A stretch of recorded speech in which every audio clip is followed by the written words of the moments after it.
சிந்து பைரவி சீரியல்ல இனி எபிசோடோட முக்கியமா என்ன நடந்திருக்கு அப்படின்னு பாத்தீங்கன்னா, இப்ப கோயில்ல மறுபடியும் அம்மனுக்கு சாத்த வேண்டிய அந்த தங்க நகையெல்லாம் சாத்தணும் அப்படின்னு எல்லாருமே காத்துக்கிட்டு இருக்கிறாங்க.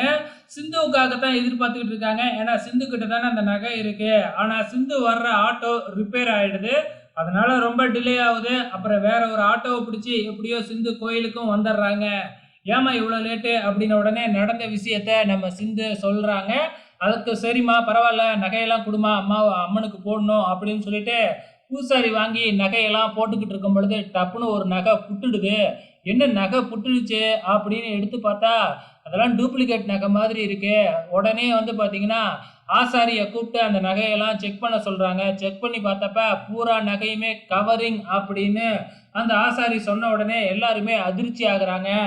எல்லாருமே என்ன பண்ணுவாங்க, சிந்து தான் நகையை மாற்றி வச்சுட்டா, தங்க நகையெல்லாம் திருடிக்கிட்டு இப்படி டூப்ளிகேட் நகையை எடுத்து வச்சிருக்கா அப்படிங்கிற மாதிரி சிந்து பழிபாட ஆரம்பிக்கிறாங்க.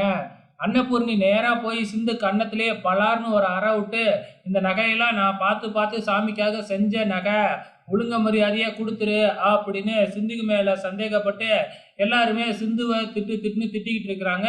சிந்து நேராக போய் சிவா கிட்ட சொன்னா சிவாவும் வந்து பார்த்தீங்கன்னா இந்த நகைலாம் எங்கள் பெரியம்மா பார்த்து பார்த்து செஞ்சது அப்படின்னு சிந்து மேலே சிவாவும் சந்தேகப்படுறாப்புல.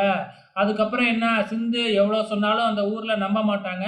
ஏன்னா ஏற்கனவே பொய் சொல்லி தானே சிவாவை கல்யாணம் பண்ணிக்கிட்டாங்க. அதனால மறுபடியும் இவ பொய் தான் சொல்கிறாங்க அப்படின்னு சொல்லி போலீஸ்க்கு ஃபோன் பண்ணி வர வச்சுட்டாங்க. இப்போ சஞ்சய் நேராக கிளம்பி இங்கே வந்து என்னாச்சு அப்படின்னு கேட்டுக்கிட்டு இருக்கிறாப்புல.